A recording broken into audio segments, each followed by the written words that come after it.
우리가 잘 아는 것처럼 예수님에게는 12제자가 있었습니다. 그 가운데 예수님의 사랑을 특별히 받았던 제자 한 분이 계시는데 바로 사도 요한입니다. 요한은 12제자 중에서 가장 장수한 사람입니다.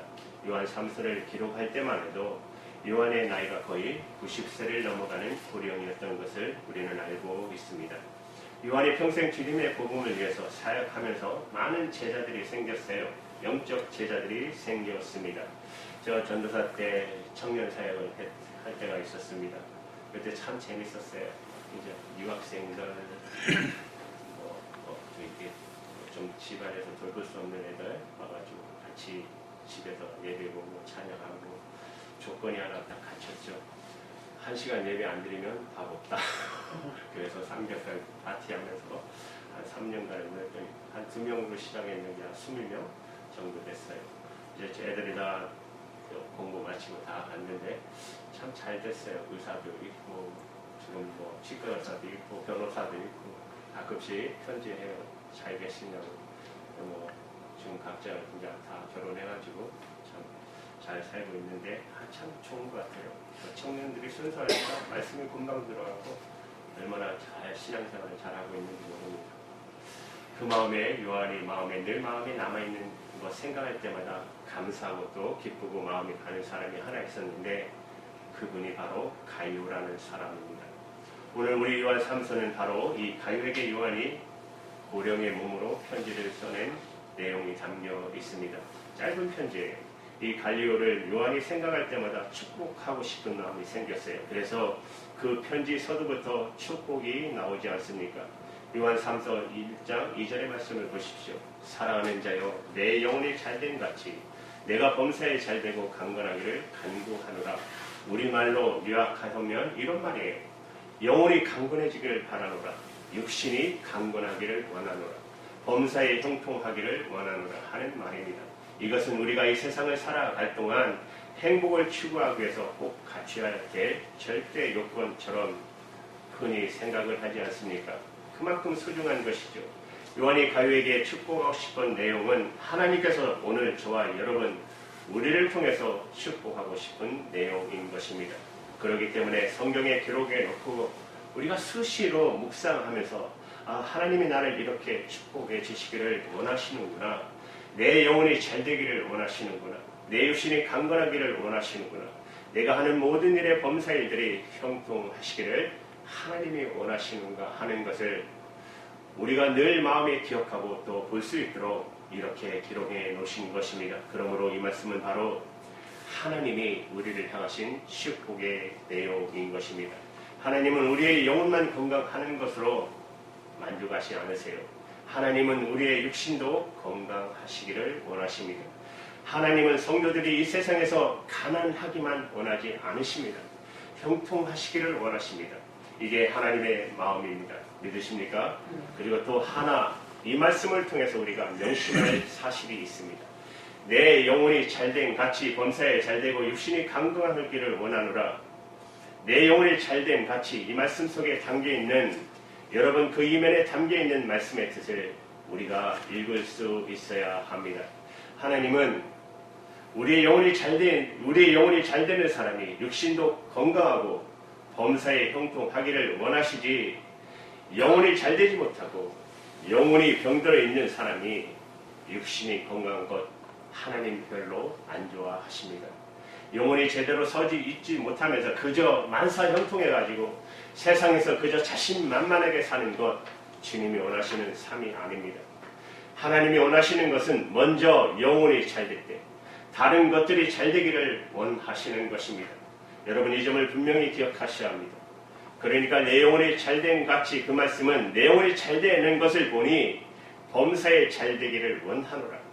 육신이 건강하기를 원하노라. 자연스럽게 축복하고 싶은 마음이 생기는 것입니다. 그렇습니다. 영혼이 잘되지 않는 사람 보고 이런 축복이 나올 수가 없는 것입니다. 우리는 이 점을 꼭 명심하시기를 바랍니다. 그러면 여러분 영혼이 뭡니까? 쉽지 않는 질문이죠. 너무나 잘하는 말 같지만 영혼이 뭐냐고 우리 누군가가 질문하면 금방 대답이 나오지 않는 것이 솔직한 우리의 고백이 아닐까요? 여러분 창세기 2장 7절의 말씀을 보세요. 하나님께서 사람을 만드실 때 하나님이 땅의 흙으로 사람을 지으시고 생기를 그 코에 불어 넣으시니 사람이 생명이 되니라. 처음에 흙으로 빚어서 몸을 만드셨어요. 그 다음에는 그 코의 생기를 하나님께 불어 넣어 주셨어요. 그리고 나서 무슨 말씀이 따라오세요? 드디어 생명이 된지라. 드디어 생명이 된지라. 영혼을 가진 존재가 되었다는 말이에요. 이것을 보시면 하나님께서는 우리를 육신을 몸을 만든과 동시에 우리의 영혼을 주셨다는 것을 알 수가 있습니다. 이것이 사람과 동물의 차이점이 아닙니까? 다른 짐승은 영혼이 없습니다. 그러나 사람은 영혼을 만드셔서 육신과 결합하게 하셨어요. 따라서 영혼이 있기 때문에 하나님이 우리를 놓고 자기 형상대로 만들었다고 말씀하시는 것입니다. 여러분 창세기 1장 26절에 하나님이 이르시되 우리의 형상을 따라 우리의 모양대로 우리가 사람을 만들고 따라서 우리의 영혼은 하나님의 형상인 것입니다. 하나님의 모습을 닮은 형상인 것입니다. 영혼이 있기 때문에 우리가 하나님의 형상을 닮았다 이렇게 말할 수가 있는 것입니다. 다른 동물이나 짐승에게 있는 그것은 없습니다. 그러나 우리가 신약 성경을 보면 신약 성경에서 영혼이라는 단어를 마음 혹은 정신이라는 단어로 사용하는 것을 볼 수 있어요. 어떨 때는 영혼이라고 했다가 어떨 때는 마음이라고도 했다가 어떨 때는 정신이라고도 하지 않습니까? 그만큼 보이지 않는 내면의 세계를 가리키는 것이니까 표현이 다양해질 수 있는 것이죠. 우리는 이것을 염두에 주시기 바랍니다. 영혼이 뭡니까? 보이지 않는 내면의 자아입니다. 바로 여러분 우리의 속사람입니다. 하나님의 임재로 하나님이 우리 안에 거하심으로 가득 찰 수 있는 내면의 실체를 우리 영혼이라고 하는 것입니다. 하나님과 만나는 가장 적합한 장소, 이것이 바로 영혼인 것입니다. 찬양과 감사와 기쁨이 충만하여 하나님께 거룩한 제사를 드릴 수 있는 우리 내면의 깊은 곳에 있는 지성소, 이것이 우리의 영혼인 것입니다. 그리고 경우에 따라서는 하나님을 사모하고 사랑하고 갈망하는 우리의 내면의 자, 바로 이것이 영혼인 것입니다. 그래서 여러분 시편 42편 1절에 보면 영혼의 갈망이 나오지 않습니까? 하나님이여 사슴이 시냇물을 찾기에 갈급함같이 내 영혼의 주를 찾기에 갈급하나이다. 여러분 이 말씀으로 배경한 찬양 시하시죠? 내가 이 부르면 진짜로 시험 받아서 제가 그냥 읽을게요. 목마른 산은 시냇물을 찾아 헤매듯이 내 영혼 주를 찾기에 갈급하나이다. 주님만이 나의 힘, 주님만이 나의 방패, 주님만이 나의 찬송함, 나의 몸 정성 다 바쳐서 주님을 경배합니다. 하나님을 찾아 갈망하는 내 내면의 차, 이것이 바로 영혼이라는 것입니다. 어떨 때는 엄청난 에너지가 불길 때는 내 힘의 원천이라고도 말할 수 있습니다. 이것이 바로 영혼을 말하는 것입니다. 많은 사람들이 이 세상에서 성공하고 하는 일마다 형통하기 위해서 밤낮 없이 시간과 전심으로 투자하고 온 마음과 온 힘을 다해서 노력하는 것, 우리가 너무나 잘 보고 있지 않습니까? 그러나 영혼에 대해서는 관심이 없다라는 것입니다. 마치 영혼 없는 존재같이 보여요. 속이 텅 빈 사람처럼 보여요. 그만큼 영혼에 관심이 없어요. 그 대표적인 인물이 성경에 등장하지 않습니까? 어리석은 부자 이야기 아십니까? 예수님께서 비유로 말씀하시지 않으셨습니까? 어리석은 부자가 젊었어요. 건강했어요. 손은 되는 것마다 성공을 거둬요. 재산이 엄청나게 쌓여요. 농사를 지면 다른 사람보다 2~3배 더 수확을 거둬요. 하는 것마다 너무나 잘 돼요. 그래서 창고를 짓고 창고에 곡식을 가득 쌓았어요. 아침 저녁 한 번 나가서 둘러보는 것이 그 사람의 낙이었어요. 그리고 너무나 배가 불러요. 너무나 행복해요. 그래서 어느 날 밤에 자기 자신을 향해 이렇게 말합니다. 여러분 누가복음 12장 19절의 말씀을 보세요. 또 내가 내 영혼에게 이르되 영혼아 여러 해 쓸 물건을 많이 쌓아두었으니 이제 평안히 쉬고 먹고 마시고 즐기자 그래요. 이 사람은 영혼에 대해서 관심이 없는 사람입니다. 비록 내 영혼아 했지만 영혼에 대해서 관심이 없었어요. 왜 그렇죠? 먹고 마시고 즐기면 영혼이 저절로 잘 될 줄 알았어요.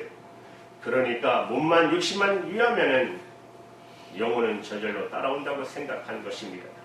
여러분 세상 사람들이 이렇게 살고 있지 않습니까? 그런데 이 부자를 향해 주님이 뭐라고 말씀하십니까? 여러분 누가복음 12장 20절 말씀 우리 다 같이 읽어볼까요? 시작.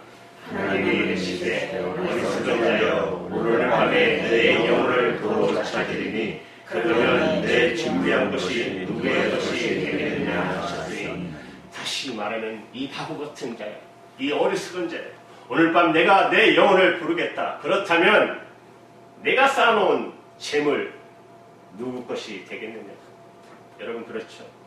영혼에 대해서 관심을 가질 인간이 영혼을 무시하고 사니까 나중에는 너무나 바보 같은 종말을 맞이하게 된다는 거예요. 우리 주변에 보면 이런 사람들이 너무나도 많습니다. 그렇다면 예수 믿는 우리는 어떻습니까? 원래 우리의 영혼은 죄로 오염돼서 병들어 있었습니다. 그러나 하나님께서 예수 그리스도의 피로 우리의 모든 죄를 씻어주시고 성령을 우리에게 주셔서 우리의 망가진 영혼의 기능을 다시 회복시켜 주셨습니다.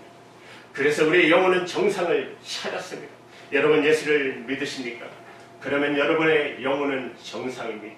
기능을 다시 회복했어요. 그래서 우리의 영혼이 우리의 존재의 가장 중요한 위치에 서게 되는 것입니다. 따라서 예수 믿는 사람은 영혼이 병들면 모든 존재가 흔들리게 되어 있는 것입니다. 세상 사람들에게는 그런 일이 없습니다. 영혼이 병들어도 휘청거려도 상관이 없어요. 그들은 오직 육신적으로 잘 되기만 하면 되는 것입니다. 그러나 예수 믿는 저와 여러분은 영혼이 조금이라도 이상이 생기면 내 존재가 흔들려요.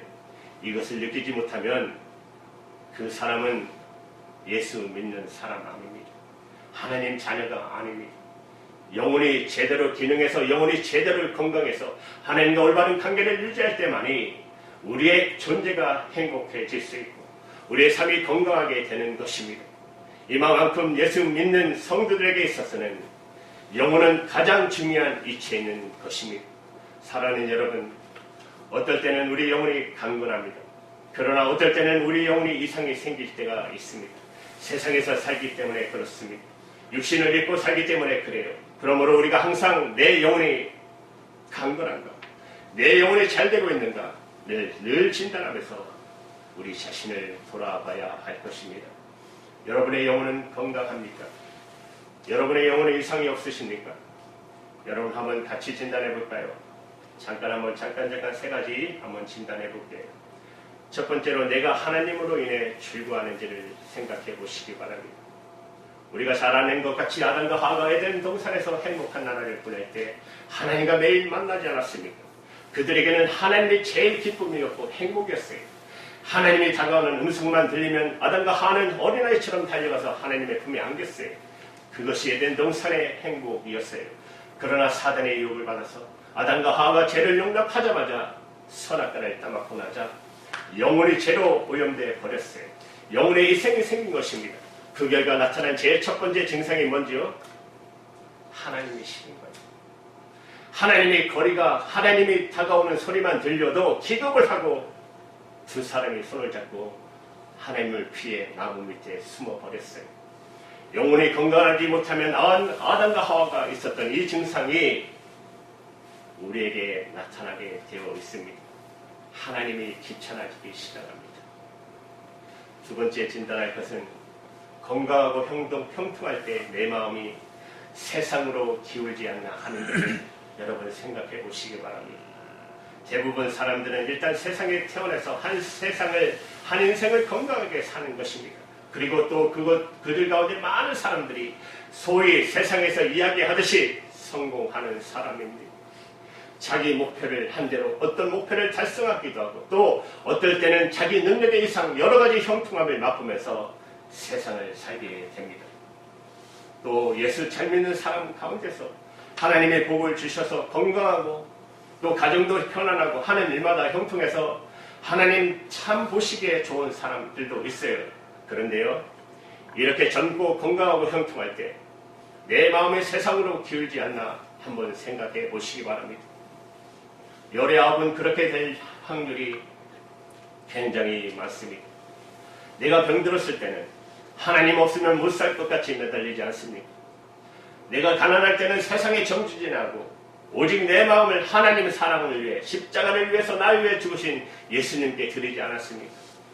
내일 잘 될 때는 오직 예수님만이 나의 기쁨이요 소망이라고 고백했습니다. 그러나 건강하고 이것저것 잘 되니까 세상 사는 재미가 생겨요. 나도 모르게 점점점 세상으로 마음이 기울어져 버렸어요. 그래서 하나님과의 관계는 형식적으로 되어 많은 시간을, 많은 노력, 많은 돈 전부 내 자신의 즐거워하고 내 자신이 그저 행복하게 사는데 투자해 버리지는 않으십니까? 그래서 마음이 세상에 기울어져 버렸어요. 이런 사람, 그 영혼이 이상이 생겼다는 것을 꼭 기억하시기 바랍니다. 이번에 세 번째 마지막은 인생의 고난을 만났을 때 내가 어떻게 반응하는가를 보면 내 영혼이 건강한지 아닌지를 알 수가 있다는 것입니다. 누구나 한 세상을 살아갈 동안 풍란을 만나게 되어 있습니다.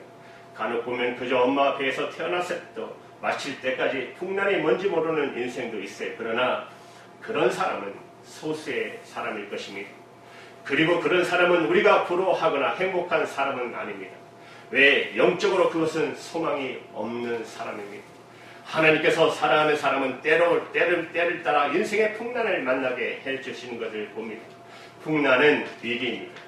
여러분, 위기가 뭡니까? 우리 스스로가 통제할 수 없는 사건을 말하는 것입니다. 우리 스스로 우리 힘으로 어떻게 할 수 없는 사건이 터지면 우리는 위기라고 합니다. 누구에게나 있습니다. 우리 인생을 보면 부모님 밑에 자라다가 이제 20대 중반쯤 되면 이제 부모님을 그늘에서 벗어나는 단계로 우리가 접어듭니다. 그래서 좋은 직장에도 들어가게 되고 그러면 좋은 월급 받고 그래서 해마다 진급도 하고 월급도 올라가고 또 조그만하게 자기 비즈니스를 사회로 출발하는 경우도 있지 않습니까? 그래서 비즈니스가 잘 돼서 점점 확장되고 모두가 출세와 성공에 열려있다고 생각합니다. 그리고 자기 나름대로 꿈과 이상을 가지고 열심히 뜁니다. 결혼합니다. 우리 결혼 생활은 절대로 안 싸울 거라고 생각합니다. 권태기도 없을 거라고 믿습니다. 그리고 어떤 문제도 생기지 않을 거라고 확신합니다. 그리고 많은 사람들이 고통하는 병이 있어도 그것은 나와 상관이 없는 것처럼 생각합니다. 이래서 우리는 20대, 30대, 40대 앞을 향해 달려갑니다. 그러나 여러분, 40대 후반에 넘어가시면 들려오는 소식들이 다 우울한 소식이 많아요. 슬픈 소식이 많아요. 어떤 친구는 이혼했더라. 어떤 친구 자식은 차 사고 나서 장애가 되었더라. 어떤 친구는 상처했더라. 어떤 친구는 사업이 망했다. 이런 저런 소리들이 사방에서 들려와요. 저도 목회자이기 때문에 교회 안팎에서 들려오는 소식을 들으면 같이 신앙생활하던 분들, 친구들이 이런 저런 풍랑을 만나서 허우적거리는 사람들이 얼마나 많이 있는지 모릅니다. 여기 젊은 형님 누나들 계시지만 나이가 들면 육체적으로 약해지고 인생의 계절 겨울을 앞에 두고 사람들은 불안해하기 시작합니다. 이것이 인생의 풍랑입니다. 누구에게나 예 없이 경험하는 일이 아닙니까? 영혼이 강건하지 못하면 이런 풍랑을 만났을 때 정신을 차리지 못합니다. 낙담하기 시작합니다. 절망합니다. 그러나 영혼이 건강하면 이런 위기를 만났을 때 진짜 그 사람의 진가가 드러나기 시작합니다. 여러분, 그러니까 정말 예수님을 잘 믿으시기 바랍니다. 인생의 풍랑을 만났을 때 어떻게 반응하느냐를 보면 내 영혼이 어느 정도 수준인가를 알게 된다는 것입니다. 우리는 평소에 사람의 눈에 보이는 육신의 건강, 젊음, 하는 일의 형통, 그런 일에 노력과 정성을 많이 썼지만 사람들의 눈에 보이지 않는 수면 아래 내 영혼은 얼마나 신경을 쓰십니까? 내 영혼이 육신의 건강보다 더 무거워야 됩니다. 내 영혼이 이 세상의 형통보다 더 무게가 있어야 합니다. 그래야만이 이 세상의 풍랑을 만났을 때 뒤집어졌다가도 오뚜기처럼 다시 제자리로 서게 되는 것입니다. 영혼이 강건하면 어떤 풍랑도 만나도 다시 제자리로 돌아오게 되는 것입니다. 여러분 믿으십니까? 그러나 영혼이 강건하지 못하면 한번 파도치면 못 일어납니다. 사랑하는 여러분, 여러분의 영혼은 어떻습니까? 건강하십니까? 여러분에게 묻겠습니다. 하나님을 정말 즐거워하십니까? 아무리 세상에 성공하고도 잘 돼도 여러분 세상에 기울어지지 않고 항상 하나님을 향해 있습니까? 시련과 풍랑을 만났을 때 여러분이 뒤집어졌다가 다시 제자리로 서는 그런 은혜가 있으십니까? 그렇다면 저와 여러분의 영혼은 건강한 것입니까? 그러나 조금이라도 문제가 있다고 생각하십니까? 그렇다면 영혼의 강건함을 회복하시기 바랍니다. 하나님께서 이런 은혜 주시기를 바랍니다. 세상에 보이는 것, 수면에 있는 보이는 것 아무것도 아닙니다. 일시적인 건강 언제 없어질지도 모릅니다.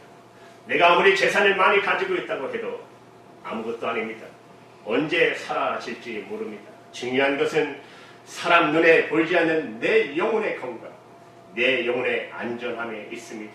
사랑하는 여러분, 주님 안에서 영혼이 강건하고 범사에 잘되고 육신이 강건하시기를 주님의 이름으로 축원드립니다. 기도하시겠습니다.